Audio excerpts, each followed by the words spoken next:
ఆత్మీయులైన ప్రేక్షకులకు నమస్కారం. నేను డాక్టర్ చిరుమామిళ్ళ మురళీ మనోహర్. ఈ కార్యక్రమంలో చాలా ముఖ్యమైన విషయాన్ని, ఎంతోమందిని ఇబ్బంది పెట్టేటువంటి సమస్య గురించి తెలుసుకోబోతున్నాం. ఇదే శరీర దుర్గంధం, బ్యాడ్ బాడీ ఓడర్. ఎంతోమంది ఈ సమస్యతో సతమతం అవుతూ ఉంటారు. బాధితులే కాకుండా చుట్టుపక్కల వాళ్ళు కూడా ఇబ్బంది పడుతూ ఉంటారు. చెప్పుకోలేరు, అలాగని ఈ సమస్యను భరించలేరు. అసలు ఈ శరీర దుర్గంధం, బ్యాడ్ బాడీ ఓడర్ అనేది ఎందుకు వస్తుంది? దీనికి దారితీసే కారణాలు ఏమిటి? ఒకవేళ ఈ సమస్య మిమ్మల్ని, మీ చుట్టుపక్కల వాళ్ళని వేధిస్తూ ఉంటే దీన్ని ఎలా తగ్గించుకోవాలి? దీనికి సంబంధించిన ఆయుర్వేద గృహ చికిత్సలు, అలాగే ఆయుర్వేద ఔషధాలు, ఇంకా ఆయుర్వేద చికిత్సా వ్యూహం, నివారణ పద్ధతులు, ఈ మొత్తం సమాచారం తెలుసుకుందాం. ఈ శరీర దుర్గంధం అనే లక్షణం గురించి తెలుసుకోవాలి అంటే దానికి దారితీసే కారణాలు తెలియాలి. మరి కారణాలు ఎలా తెలుస్తాయి? ఆయుర్వేదంలో త్రివిధ వ్యూహాలు ఉన్నాయి. దర్శన, స్పర్శన, ప్రశ్నహి అని. దర్శనం అంటే ఇన్స్పెక్షన్, చూడటం. స్పర్శనం అంటే స్పర్శించి చూడటం, అంటే టచ్ చేయటం. ప్రశ్నహి అంటే ఇంట్రాగేషన్. ఈ ఇంట్రాగేషన్ అనేది చాలా ముఖ్యమైన పరీక్ష. అంటే మామూలుగా ఈ ప్రశ్నించుకోవటం ద్వారా ఈ కారణాలు బోధపడతాయి. కారణాలు ఎప్పుడైతే తెలుస్తాయో సంక్షేపత క్రియాయోగో నిదానస్య చ వర్జనం ఉంటుంది ఆయుర్వేదం. అంటే కారణాలను కనిపెట్టి ఆ కారణాన్ని సరిదిద్దుకోవటమే దానికి సంబంధించినటువంటి విరుగుడు లేదా చికిత్స అని. కాబట్టి ఈ శరీర దుర్గంధం ఉన్నప్పుడు మిమ్మల్ని మీరు కొన్ని ప్రశ్నల్ని ప్రశ్నించుకోవాలి. అప్పుడు వాటికి సమాధానాలు వస్తాయి. ఆ సమాధానాలే ఆ సమస్యకి కారణాలు. మీరు ఈ మధ్యకాలంలో ఏమన్నా బరువుని తగ్గిపోతున్నారా, బరువు కోల్పోతున్నారా, అలాగే శరీరం లోపల వేడిగా అనిపిస్తూ ఉంటుందా అనేది అబ్జర్వ్ చేయండి. ఇలాగా శరీర దుర్గంధం ఉన్నప్పుడు మీ ప్రమేయం లేకుండానే మీరు వెయిట్ లాస్ అవుతున్నారా, అలాగే లోపల ఎప్పుడు మంటగా, ఆరాటంగా, వేడిగా అనిపిస్తూ ఉంటుందా అనేది అబ్జర్వ్ చేయండి. కొంతమంది పేషెంట్ చెబుతుంటారు, నాది వేడి శరీరం డాక్టర్ గారు అని. వేడి అంటే ఏంటంటే వేడిగా అనిపించటం. ఒకవేళ ఇలా అనిపిస్తూ ఉంటే అప్పుడు మీ శరీర దుర్గంధం అనే సమస్యకి కారణం థైరాయిడ్ గ్రంథి చురుకుదనం పెరగటం అయి ఉండొచ్చు. అంటే హైపర్ థైరాయిడిజం అయి ఉండొచ్చు. ఇక మరొక విషయం, మీకు ఎప్పుడు కూడా లోపల ఆందోళనగా, ఆదుర్దాగా ఉంటుందా? మీ మనస్తత్వాన్ని ఒక్కసారి సెల్ఫ్ రియలైజేషన్, మీకు మీరే విశ్లేషించుకోండి. గాబరాగా ఉంటారా, ఆదుర్దాగా ఉంటారా? ఒకవేళ అలా ఉంటే అప్పుడు మీ బ్యాడ్ బాడీ ఓడర్, మీ శరీర దుర్గంధానికి కారణం మానసిక సమస్యలు అయి ఉండొచ్చు. అలాగే మరొక విషయం, మీరు దీర్ఘకాలం నుంచి, చాలా కాలం నుంచి ఏదైనా దీర్ఘ వ్యాధితో బాధపడుతున్నారా? ఇది కూడా చూసుకోండి. ఒకవేళ అలా బాధపడుతూ ఉంటే అప్పుడు మీ శరీర దుర్గంధానికి కారణం ఆ దీర్ఘకాల వ్యాధుల ప్రభావం అయి ఉండొచ్చు. ఇలాగా సింపుల్గా మిమ్మల్ని మీరే ప్రశ్నించుకోవటం ద్వారా ఆ కారణాలు బోధపడతాయి. ఇక్కడ ఒక విషయం చెప్పాలి. చర్మం అలాగే కొవ్వు, ఇవి రెండూ కూడా చెమటని పుట్టించడంలో కీలక పాత్ర పోషిస్తాయని ఆయుర్వేదం చెబుతుంది. చర్మం అంటే త్వక్కు, కొవ్వు మేధస్సు, ఇవి రెండు కూడా ఈ స్వెట్ని జనరేట్ చేస్తాయి. ఇది ఆయుర్వేదం చెబుతుంది. చరకుడు మేధస్సుని అంటే కొవ్వుని మేధా కాదు, ఒత్తుదా కాదు, మేధస్సు అంటారు. రసరక్త మాంసం మేధో అస్థి మధ్య శుక్రాలు సప్తధాతువులు. మేధస్సు అంటే ఫ్యాట్ టిష్యూ. చరకుడు ఏం చెప్తాడంటే ఈ మేధస్సుని అంటే కొవ్వుని, అలాగే రోమకోపాలని అంటే వెంట్రుకల కుదులని స్వేదానికి మూలమైనవిగా పేర్కొన్నాడు ఆనాడే.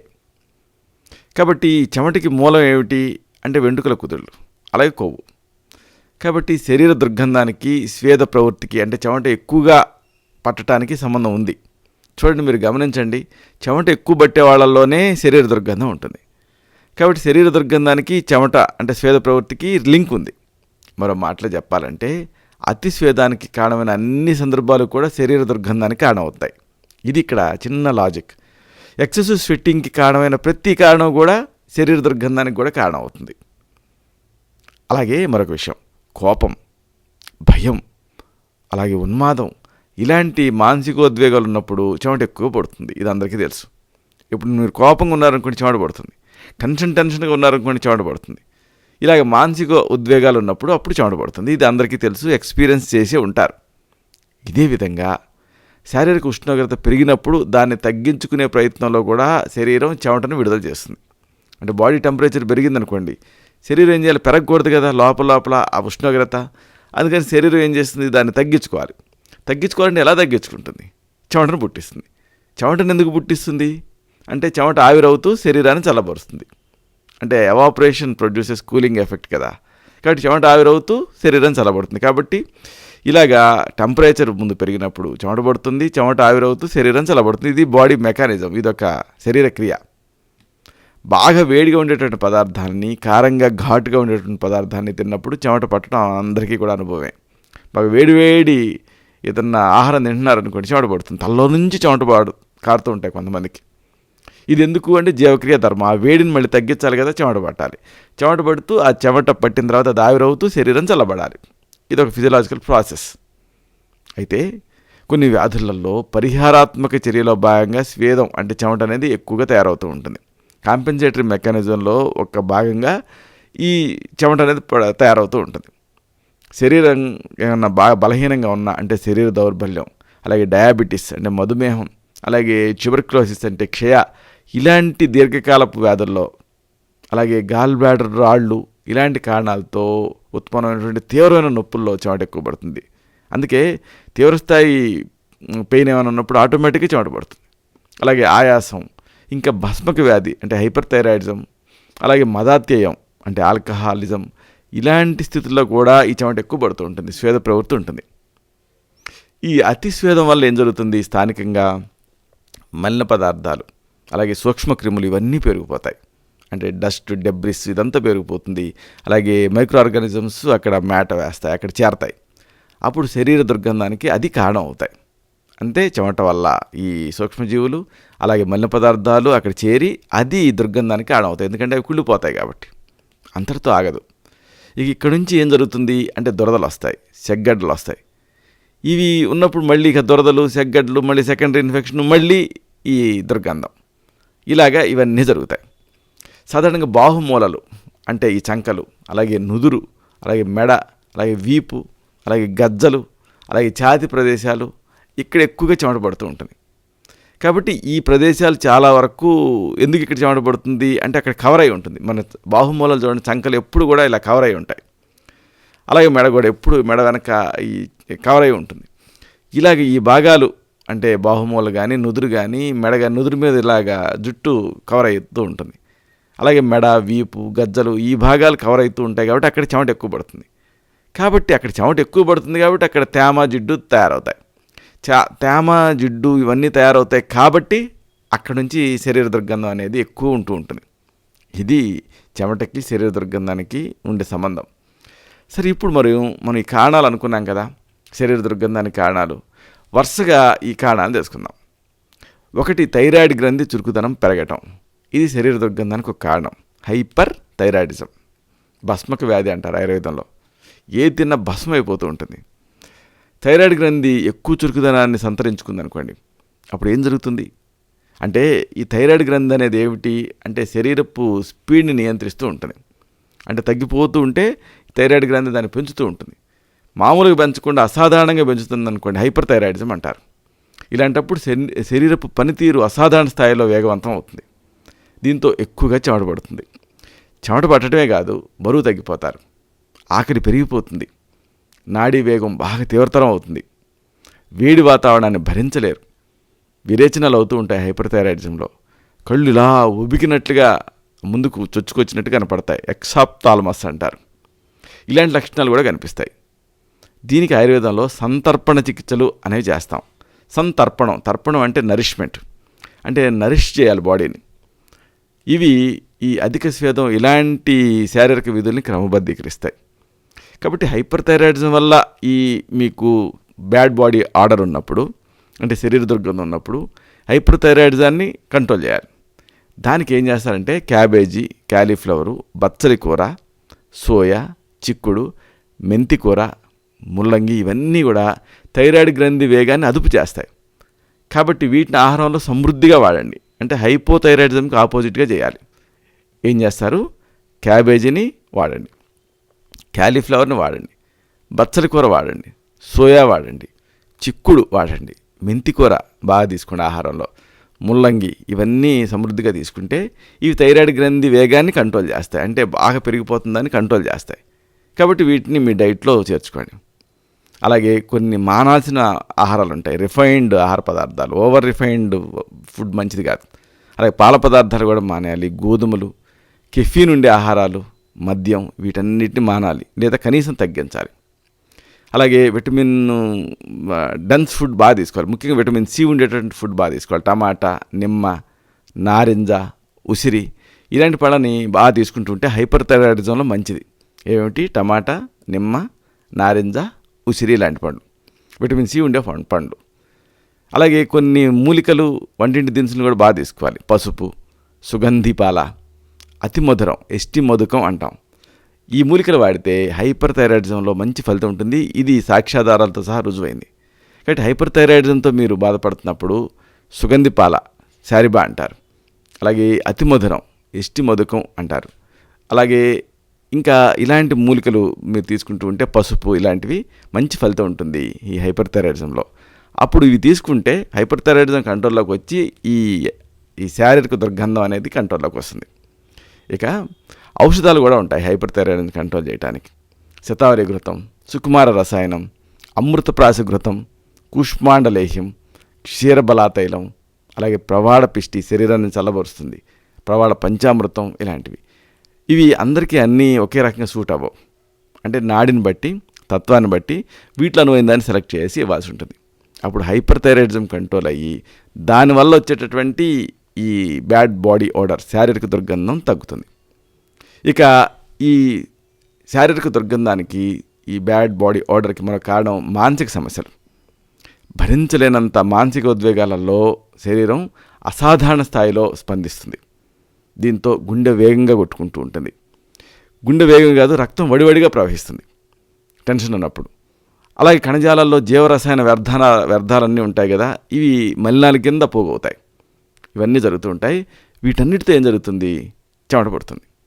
దాన్ని అనుసరించి, చెమటను అనుసరించి చెప్పుకునే కదా దుర్గంధం, శారీరక దుర్గంధం అనేది వస్తుంది. ఇలాంటి సందర్భాలలో ఏం చేయాలి అంటే ఈ మనోసంబంధ సమస్యలు తగ్గించుకోవాలి. దీనికి మంచి గృహ చికిత్సలు ఉన్నాయి. అశ్వగంధ, పేరు లేని వ్యాధికి పెన్నేరుగడ్డ అంటారు. ఈ మనోసంబంధ సమస్యల్ని గుర్తించడం చాలా కష్టం, కానీ బాధితులు సతమతం అవుతూ ఉంటారు. ఇలాంటి అన్ని సందర్భాల్లో కళ్ళు మూసుకుని వాడదగిన ఔషధి అశ్వగంధ. అశ్వగంధ చూర్ణాన్ని పూటకి 1/2 చెంచాడు చొప్పున 2 పూట్ల పాలతో కలిపి తీసుకుంటే మంచి ఫలితం ఉంటుంది. అంటే మనోసంబంధ సమస్యలు తగ్గి అప్పుడు శారీరక దుర్గంధం తగ్గుతుంది. ఇలాంటిదే మరొక ఔషధం. వస 1 భాగం, చెంగల్లో కోస్టు 2 భాగాలు, కురసాని వాము 3 భాగాలు, ఒక్కొక్కదాన్ని విడివిడిగా పొడి చేయాలి.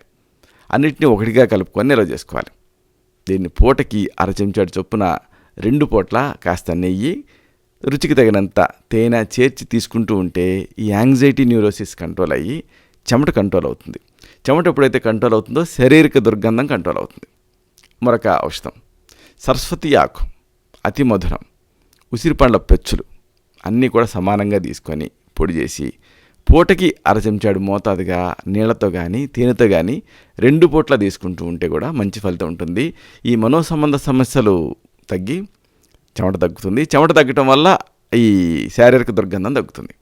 అవసరమైన సందర్భాల్లో అశ్వగంధారిష్టం, బ్రాహ్మీ వటి, సర్పగంధా ఘనవటి, సూతశేఖర రసం, సరస్వతీ లేహ్యం, మానసమిత్ర వటకం, నారసింహ ఘృతం, బ్రాహ్మీ ఘృతం, గోరోచనాది గుటిక, కళ్యాణక ఘృతం, క్షీరబలా తైలం, సర్పగంధాది చూర్ణం, స్వర్ణముక్తాది గుటిక ఇలాంటి వాటిని ఇంటర్నల్గా ప్రయోగిస్తూ ఎక్స్టర్నల్గా బ్రాహ్మీ తైలం ఇలాంటి వాటితో శిరోభ్యంగనం అంటే తలకి దీన్ని తల నూనెగా రాసుకోమని చెబుతూ ఉంటాం. అప్పుడు వీటితో ఈ మనోసంబంధ సమస్యలు తగ్గి అతి చెమట అనేది తగ్గుతుంది. అతి చెమట తగ్గడం వల్ల శారీరక దుర్గంధం తగ్గుతుంది. ఇక ఈ బ్యాడ్ బాడీ ఓడర్కి, శరీర దుర్గంధానికి మరో కారణం దీర్ఘకాల వ్యాధుల ప్రభావం. క్రానిక్ డిసీజెస్ ఉన్నప్పుడు ఈ శరీర దుర్గంధం ఉంటుంది. దీర్ఘకాల రుగ్మతలలో శరీరపు పనితీరు బాగా దెబ్బతింటుంది. అలాగే శరీరపు ఉష్ణోగ్రత నియంత్రణలో ఉండదు, అంటే దీంట్లో మార్పులు వచ్చేస్తాయి. దీంతో ఈ చెమట అనేది ఎక్కువగా పడుతూ ఉంటుంది. ఈ చెమట పడుతుంది కాబట్టి అది దుర్గంధానికి కారణమవుతుంది. ఈ వ్యాధి నుంచి, జబ్బు నుంచి త్వరగా కోలుకోవటానికి ఆయుర్వేదంలో రసాయన చికిత్సలు అనేది చేస్తాం. అంటే ఈ వ్యాధి ఏదైనా సరే కన్వాల్సెన్స్ అంటారు. ఆ పీరియడ్లో కోలుకునే దశలో త్వరగా కోలుకోవడానికి రసాయన చికిత్సలు బాగా హెల్ప్ చేస్తాయి. అలాగే వీటితో ఈ స్వేద ప్రవృత్తి కూడా తగ్గిపోతుంది. ఎలాంటివి ఈ రసాయన చికిత్సలు అంటే అశ్వగంధాది లేహ్యం, అమృతప్రాసఘృతం, చ్యవనప్రాసలేహ్యం, కూష్మాండలేహ్యం, నారసింహఘృతం, సుకుమార రసాయనం, విదర్యాదిఘృతం, ప్రవాళపిష్టి, పునర్నవాది మండూరం, వసంత కుసుమాకర రసం, వసంత మాలతీ రసం, ధాతు పౌష్టిక చూర్ణం, పూర్ణచంద్రోదయ రసం, సప్తామృతలోహం, స్వర్ణమాలిని వసంత రసం ఇలాంటివి. వీటిలో అనువైన దాన్ని ప్రిస్క్రైబ్ చేస్తే ఇది రసాయనం కింద పనిచేసి త్వరగా ఈ దీర్ఘవ్యాధుల నుంచి కోలుకునేలా చేస్తుంది. అప్పుడు శరీర దుర్గంధం తగ్గుతుంది. ఇక ఇక్కడ కొన్ని సాధారణ సూచనలు పాయింట్ కూడా ఉన్నాయి. చాలామందిలో శరీర దుర్గంధం అనేది వంశపారపర్యంగా కొనసాగే లక్షణం కింద ఉంటుంది. ఒకవేళ మీ వంశంలో ఇలాంటి లక్షణం ఉంటే మీరు అదనంగా జాగ్రత్తలు తీసుకోవాలి. ఇక ఈ శరీర దుర్గంధానికి వెనక బలమైనటువంటి కారణాలు ఉన్నప్పటికీ కూడా మనం చెప్పుకున్నామే హైపర్ థైరాయిడిజం అని, దీర్ఘవ్యాధుల ప్రభావం అని, మనోసంబంధ సమస్యలని, ఇవన్నీ అలా ఉంచితే వ్యక్తిగత పారిశుద్ధ్యం ఇంపార్టెంట్. దీంతో చాలా వరకు ఈ సమస్య నుంచి బయటపడవచ్చు. ఈ లక్షణాన్ని ఎదుర్కోవడానికి అన్నిటికంటే బెస్ట్ ఉత్తమమైన మార్గం ఏమిటి అంటే చెమట ఎక్కువగా పోసే శరీర భాగాన్ని 1-2 సార్లు ప్రత్యేక శ్రద్ధతో క్లీన్ చేసుకోవటం, శుభ్రం చేసుకోవటం. శరీరాన్ని శుభ్రం చేసుకోవటానికి మీరు సబ్బు వాడుతున్నారా లేదా సున్నిపిండి వాడుతున్నారా అనే దానికంటే సాధ్యమైనన్ని సార్లు శుభ్రపరచుకుంటున్నారా లేదా అనేదే ముఖ్యం. కాబట్టి ఎక్కువ సార్లు మీరు శుభ్రం చేసుకుంటూ ఉంటే శరీర దుర్గంధం కంట్రోల్లోకి వస్తుంది. కొంతమంది ఈ శరీరాన్ని క్లీన్ చేసుకోవటానికి, శుభ్రం చేసుకోవటానికి చూపించే శ్రద్ధ వాళ్ళు ధరించే దుస్తుల విషయంలో చూపించరు. ప్రతిరోజు కూడా శుభ్రంగా ఉతికిన దుస్తుల్ని, ముఖ్యంగా లో దుస్తుల్ని ప్రతిరోజు ఉతికిన వాటిని ధరించాలి. అలాగే పై దుస్తులను కూడా ఉతికిన వాటినే ధరించాలి. అలాగే అవి సహజమైన కాటన్ దుస్తులు అయితే ఇంకా మంచిది. ఇక ఒకవేళ ఈ ఫుడ్ ఇన్ఫ్లుయెన్స్ కూడా ఉంటుంది. కాబట్టి ఫుడ్ విషయంలో కూడా జాగ్రత్త పడాలి. ముఖ్యంగా కొన్ని ఆహారాలను వదిలేయాలి. ఆహారంలో చేపలు, వెల్లుల్లి, ఉల్లి, క్యాలీఫ్లవరు, క్యాబేజీ ఇలాగ ఘాటైన పదార్థాలు ఉంటే వాటిని తగ్గించుకోండి. ఎందుకంటే వాటిలోని రసాయనాంశాలు చెమట ద్వారా బయటకు వస్తూ ఉంటాయి, విసర్జితం అవుతూ ఉంటాయి. అప్పుడు ఏం జరుగుతుంది, ప్రత్యేకమైనటువంటి అసౌకర్యమైనటువంటి వాసన వస్తూ ఉంటుంది. కాబట్టి ఈ ఫుడ్ ఇన్ఫ్లుయెన్స్ కూడా ఉంటుంది. కాబట్టి మీ శరీర దుర్గంధం వెనక ఈ ఆహారం పాత్ర అని ఉందా గమనించండి. ఉంటే ముఖ్యంగా చేపలు, వెల్లుల్లి, ఉల్లి, క్యాలీఫ్లవరు, క్యాబేజీ ఇలాగ ఘాటు పదార్థాలు ఉంటే వాటిని మినిమైజ్ చేసి చూడండి, మంచి మార్పు వస్తుంది. అలాగే బాగా నీళ్ళు తాగండి, అప్పుడు కూడా మంచి ఫలితం ఉంటుంది. ఇక మనసు కూడా ముఖ్యమే కదా, మానసికంగా ప్రశాంతంగా ఉండటానికి ట్రై చేయండి. అలాగే లైంగిక ఉత్తేజం ఇలాంటి మానసిక ఉద్వేగం వరకు ఇలాగ అన్నీ కూడా శరీరపు సమతుల్యాన్ని దెబ్బతీస్తాయి. కాబట్టి ఓవర్ ఎగ్జైట్మెంట్ పనికిరాదు. టమాటా రసం ఇది శరీరపు దుర్గంధాన్ని తగ్గించడంలో బాగా హెల్ప్ చేస్తుంది. ఈ మధ్య ఇది సాక్ష్యాధారాలతో సహా రుజువైంది, టమాటో జ్యూస్. కాబట్టి స్నానానికి వెళ్ళే ముందు, స్నానానికి మీరు వాడతారే నీళ్లు, బకెట్లు లేకపోతే టబ్బో, ఇలాగే ఈ స్నానానికి ఉద్దేశించిన నీళ్ళలో 2 కప్పులు టమాటా రసాన్ని కలపండి, స్నానం చేయండి. దీంతో మంచి మార్పు కనిపిస్తుంది. అలాగే మరొక మంచి గృహ చికిత్స ఆవ నూనె, అలాగే వావిలి ఆకులు ఇలాగా కానీ, లేకపోతే కాస్తంత పసుపుని చేర్చి కానీ వేడి చేసి మసాజ్కి ఉపయోగించండి. ఆవ నూనె అలాగే వావిలాకులు ఇవి 2, అలాగే కొద్దిగా పసుపు ఇవన్నీ కలిపి వేడి చేసేసి, అంటే ఆవ నూనెకి ముందు కొంచెం వావిలాకులు వేయండి, అలాగే కొంచెం పసుపు వేయండి, బాయిల్ చేయండి కొద్దిగా లైట్గా. అప్పుడు దాన్ని దింపేసేసి ఆ ఆవ నూనెని మీరు శరీరానికి రాసుకొని మసాజ్ చేసుకోండి. దీంతో ఈ శరీర దుర్గంధం మీ దరి చేరదు. అలాగే శరీరానికి నలుగు పెట్టుకోవటం ఇది కూడా చాలా ముఖ్యం. ఈ సాంప్రదాయం మనకు ఉంది. దీనికి ఏం చేస్తారు, వేపాకులు, పసుపు 2 ముద్దగా నూరండి. ఇప్పుడు పెసరపిండిని, ఆవ నూనెని కలపండి, శరీరానికి అంతటికీ నలుగ్గా పెట్టుకోండి. గుర్తుంటుంది కదా ఈ కాంబినేషను. ఏం చేస్తారు, వేపాకులు, పసుపు ముందు 2 ముద్దగా నూరండి, దీనికి పెసరపిండిని కలపండి, అలాగే ఆవ నూనెను కూడా కలపండి. దీంతో శరీరానికి బాగా నలుగు పెట్టుకోండి. తర్వాత స్నానం చేయండి. దీంతో శరీర దుర్గంధమే కాదు, చర్మ వ్యాధులు కూడా మీ దరిచారం. ఇలాగే మరొక మంచి హెర్బల్ రెమెడీ మారేడు ఆకులు, దీని నుంచి రసం తీయండి, శరీరానికి పట్టించుకోండి.